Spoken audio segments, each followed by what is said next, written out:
Nos dias de Neemias, Deus usa o terceiro rei dominador de Israel para reconstruir os muros de Jerusalém.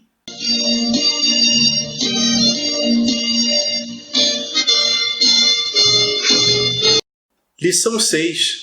Neemias reconstrói os muros de Jerusalém. Eu sou o pastor Israel Silva, sou pastor, sou teólogo, sou economista e, acima de tudo, sou servo do Deus Altíssimo.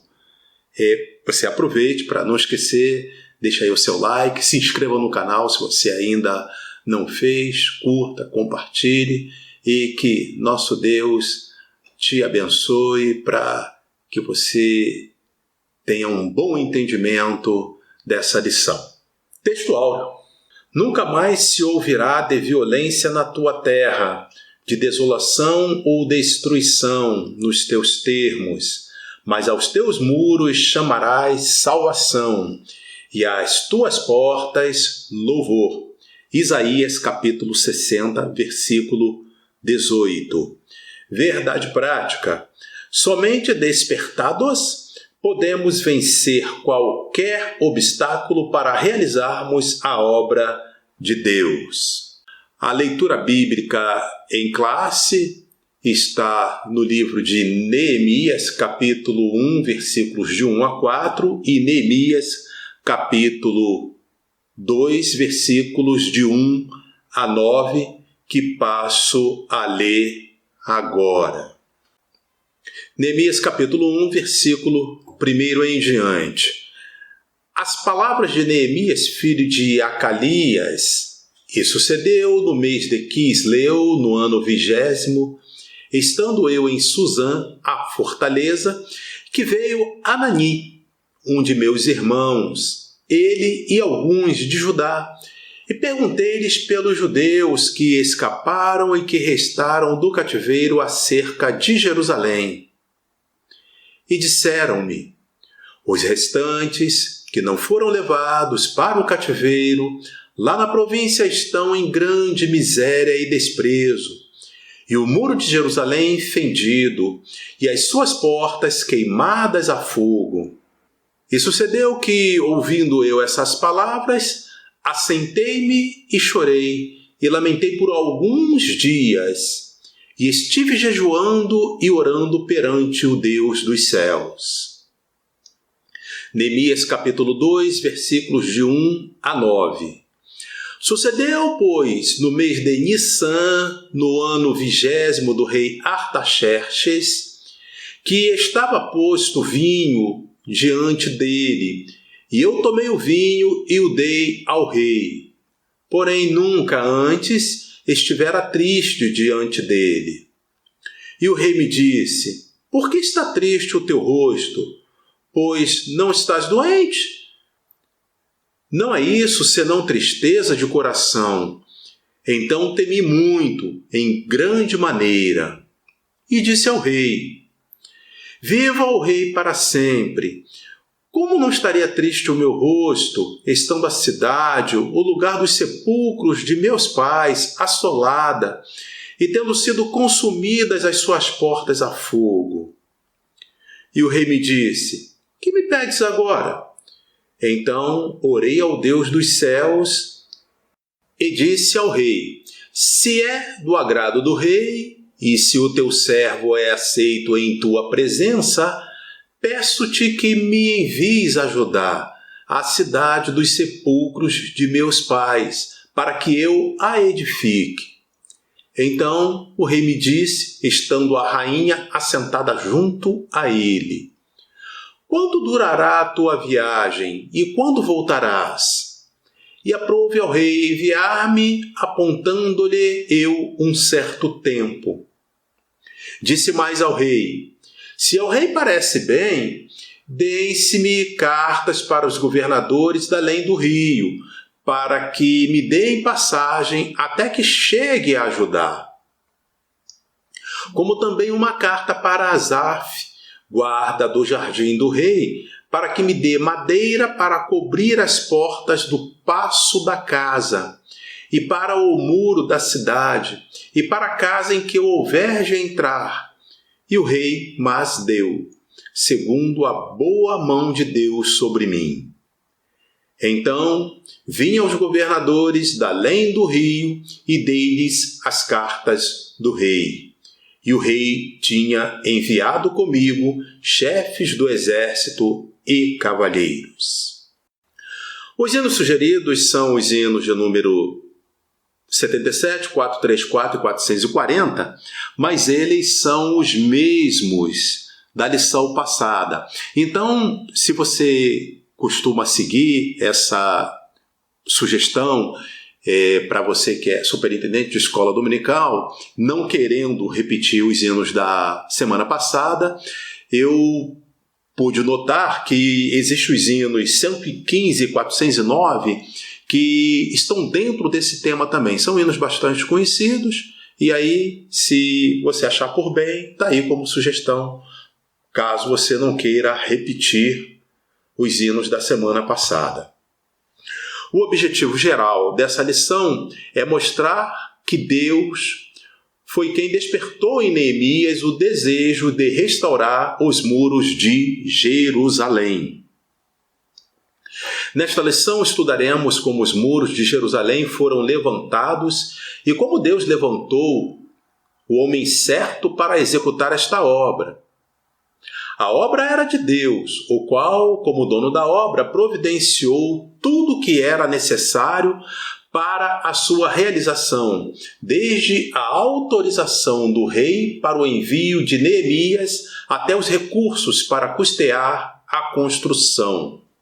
Esta lição é bem atípica em relação, pelo menos, a todas as outras que eu fiz. Ela vai ser ministrada em 6 capítulos. Normalmente, essas lições têm 3 capítulos. Umas poucas chegaram a 4. Que eu me lembre, nunca cheguei a comentar. Vou mais além, não lembro nem de ter visto uma lição que tivesse pelo menos 5 capítulos. Essa tem 6. Mas você não precisa também se assustar, porque os capítulos são bem enxutos. De tal forma, o primeiro é um pouco mais longo, mas os outros são bem enxutos. Então, o tempo não será problema, não. E a gente também vai procurar ser sempre bem objetivo. Então, capítulo 1. Deus responde às orações de Neemias. Capítulo 2. Neemias chega a Jerusalém.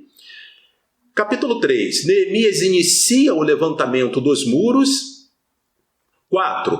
O levantamento dos muros provocou grande oposição.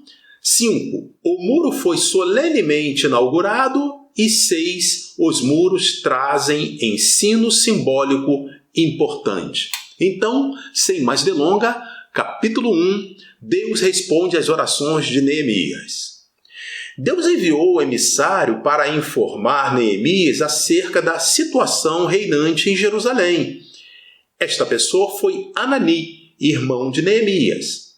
Anani contou como os judeus que haviam retornado a Judá após o cativeiro estavam em grande miséria.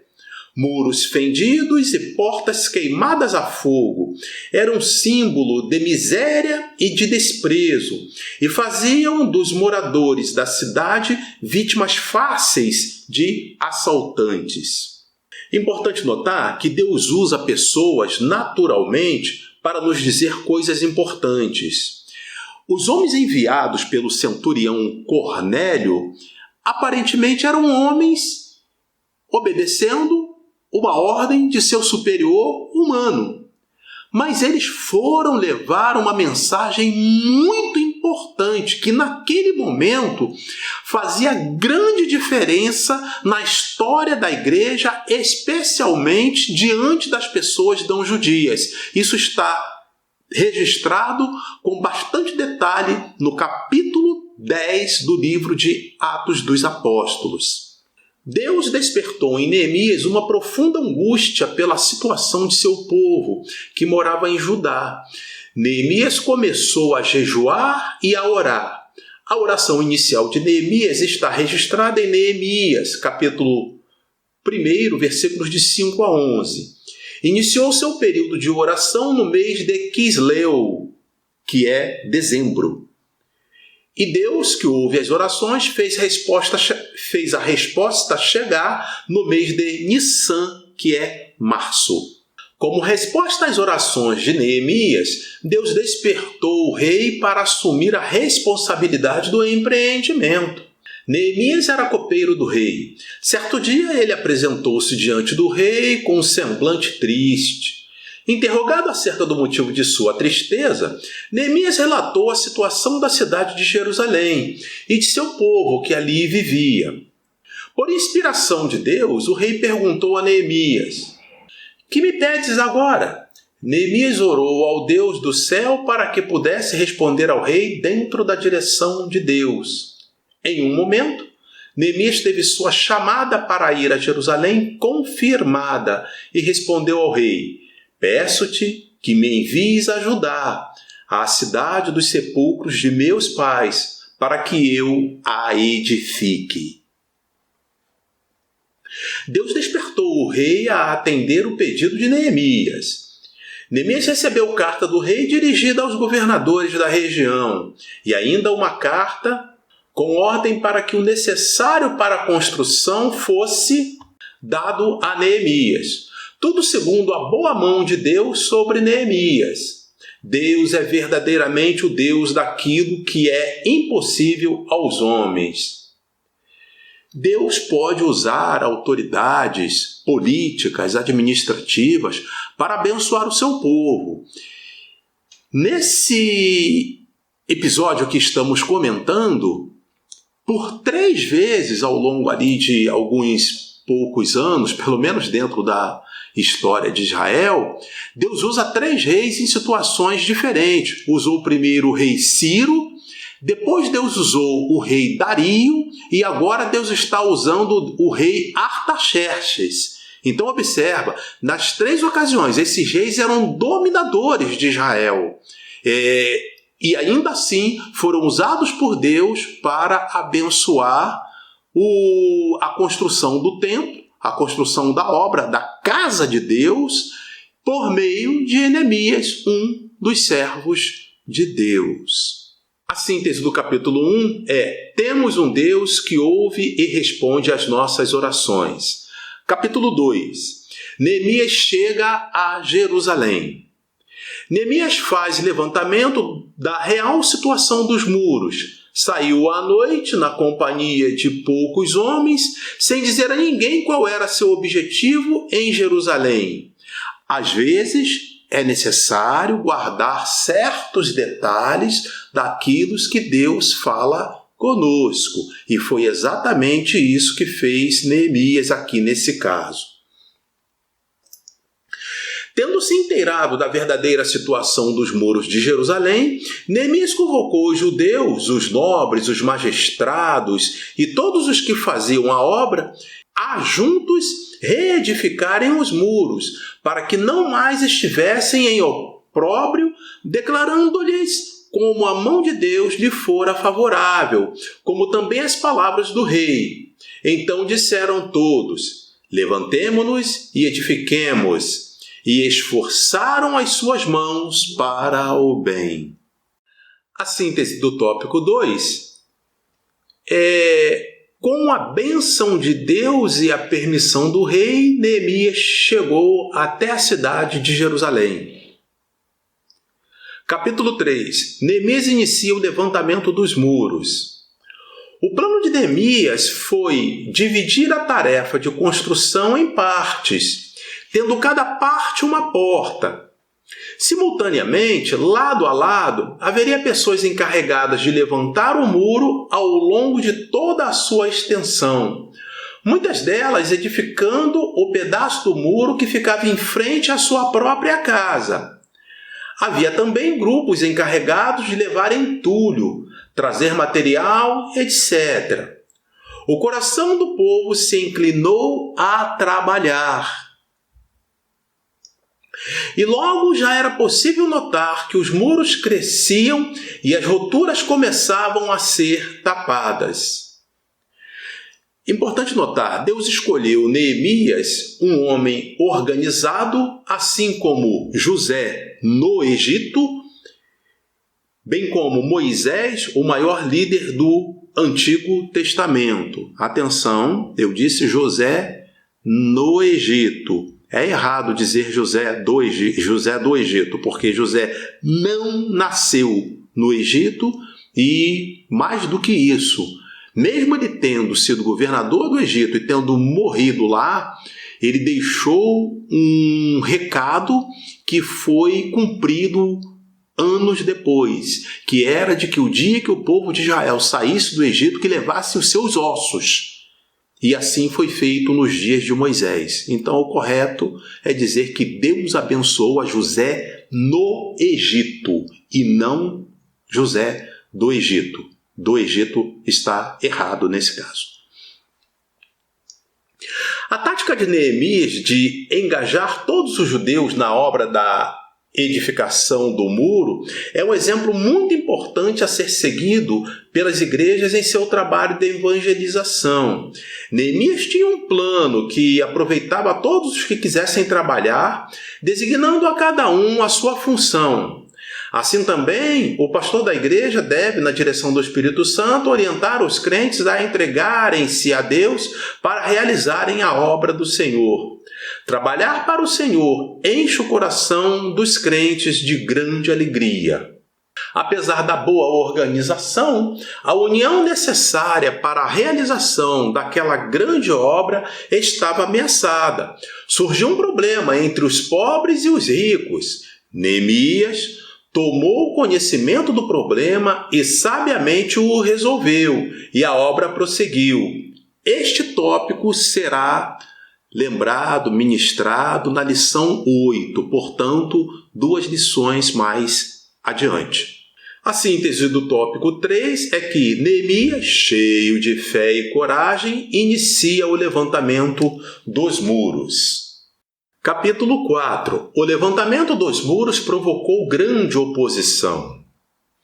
Iniciada a edificação dos muros, Sanbalate e Tobias indignaram-se grandemente e usaram várias estratégias para fazerem parar a obra.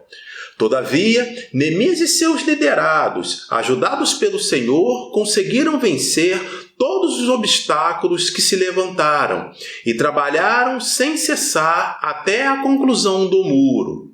As diferentes formas de ataque dos inimigos dos judeus e como Neemias conseguiu vencê-los será assunto da lição 9 deste trimestre. No caso aí, daqui a 3 lições. Nós estamos na 6, meia dúzia. O muro foi concluído. Esta vitória teve grande repercussão. Até os inimigos tiveram de reconhecer que o nosso Deus fizera esta obra. A síntese desse capítulo 4 é que os inimigos se levantaram para impedir a construção dos muros. Capítulo 5. O muro foi solenemente inaugurado. Para a dedicação dos muros foram convocados todos os levitas a fim de dedicarem os muros com alegria, com louvores, com canto, com saltério, com alaúdes e com harpas. Saltérios, alaúdes e harpas são instrumentos de cordas, claro que mais usados àquela época. Hoje em dia a gente ainda vê harpa, os outros vão ser mais difíceis, vai ser situação muito pontual se a gente conseguir ver alguém exibindo esses instrumentos. Purificaram-se os sacerdotes e os levitas, e logo purificaram todo o povo, e as portas e o muro. O ato de dedicação incluiu 2 procissões ao longo dos muros, as quais pararam diante da casa de Deus, onde houve sacrifícios. A alegria de Jerusalém era tão grande que o som da festa podia ser ouvido de longe. A síntese desse tópico 5 é que os inimigos se levantaram para impedir a construção dos muros. Capítulo 6. Os muros trazem ensino simbólico importante.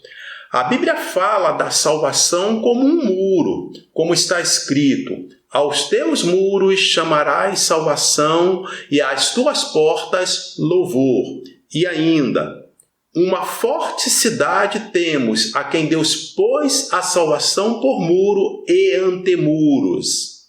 O muro da salvação fala da divina proteção que beneficia aqueles que se abrigam dentro dele. Observamos que o levantamento dos muros foi resultado de um despertamento.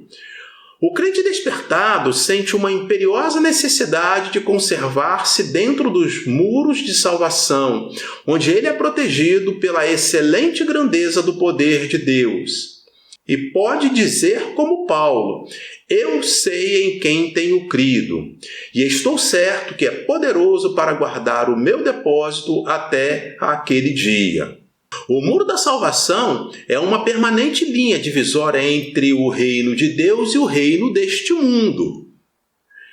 Fronteiras deste mundo foram muitas vezes alteradas, porém a fronteira entre o reino da luz e o reino das trevas continua inalterada. A Bíblia diz: eu, o Senhor, não mudo. O reino de Deus e o reino deste mundo são inteiramente irreconciliáveis. Que comunhão tem a luz com as trevas? Ninguém pode servir a Deus e a Mamum. O texto completo é: ninguém pode servir a dois senhores. E ainda se complementa, né? Se agradar a um, vai contrariar o outro. O fato de o muro da salvação ser uma divisa entre o reino de Deus e o mundo não significa que há uma proibição pela qual o crente não tem direito de fazer o que quer. O crente é livre. É bom lembrar, a maioria de nós somos senhores de nossas decisões, porém, somos escravos das consequências. Todavia, a mesma linha divisória representada pelo muro da salvação passa também dentro de nosso coração. Por isso Paulo escreve: a não ser na cruz de nosso Senhor Jesus Cristo, pela qual o mundo está crucificado para mim e eu para o mundo. E podemos assim fazer nossas as palavras de Paulo: o que para mim era ganho, reputei-o perda por Cristo. Finalmente, a salvação transforma o crente de tal forma que ele começa a querer aquilo que o Senhor quer e passa a orar: seja feita a tua vontade.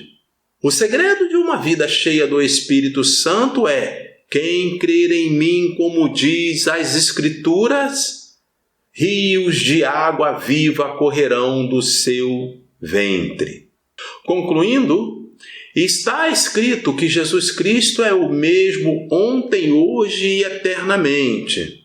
Assim como o Senhor atendeu às orações de Neemias, está de ouvidos abertos para ouvir, atender os rogos dos que se chegam ao Altíssimo com humildade e temor do Senhor. Uma segunda mensagem: Deus pode usar autoridades constituídas para abençoar o seu povo.